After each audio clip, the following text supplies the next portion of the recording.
ڕاپەڕینی ئازاری ساڵی 1991 ئەو ڕاپەڕینە جەماوەریە مەزنە بوو کە جەماوەری باشووری کوردستان بە پاڵپشتی هێزەکانی بەرەی کوردستانی ئەو کات و بە پێشەنگی هێزەکانی پێشمەرگەی یەکێتی نیشتیمانی کوردستان بە ڕوویدام و دەستگاکانی ڕژێمی بەعەزدا تەقیەوە.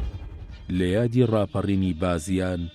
6ی سێی ساڵی 1991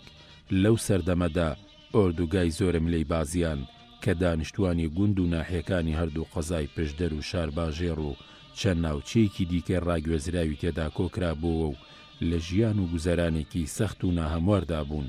لە بەرەبەیانی ڕۆژی 6 ئازاردا بەپێی پلانێک و بەرنامەیەکیدا ڕێژراوی ڕێخستنەکانی یەکێتی نیشتیمانی کوردستان و باوکاری لایەنەکانی دیکە و چەکدارانی ئەو ناوچانە ڕاپەڕین. بەرنامەکەش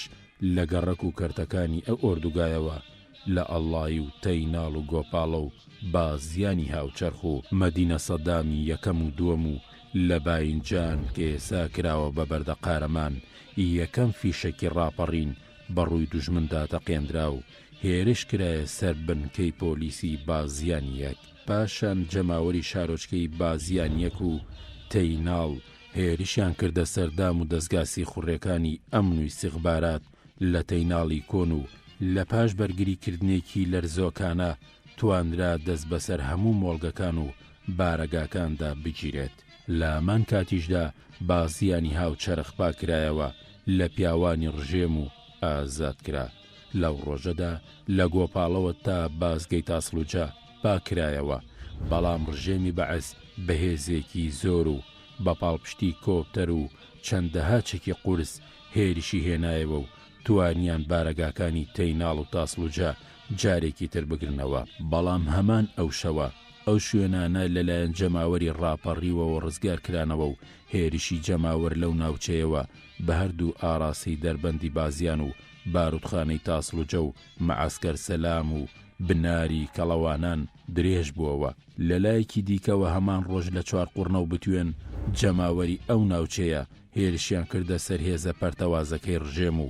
دام و دەستگا داپڵێسێنەرەکان لەو ناوچەیە کە توانرا بارەگا و ڕەبیەکانی تیپی 44 هێزەکانی سوپای ڕژێم و ڕەبیەکانی سەرکلکەی کۆڵێن و حاجی لەو بەرزایەکانی دۆڵەڕەقا کۆنتڕۆڵ بکەن. لە بەرامبەر ئەو شاڵاوەی جەماوەری ڕاپەڕی و ڕژێم لیوایەکی لە کۆیەوە هێنابوو بە گردەجاندا بۆ پاڵپشتی چوار قوڕنە و بە تۆپ و هاوان کەوتە وێزەی هاوڵاتیانی ناوچەکە و دەرەنجام ئەو پەلامارەی ڕژێمیش لە بەردەمی ڕقی جەماوەردا خۆی نەگرت و شکستی خوارد. موژدەتان لێبێت کە بەما ڕۆژی ڕزگاری کوردستان و دیموکراسی عێراق نزیک دەبێتەوە.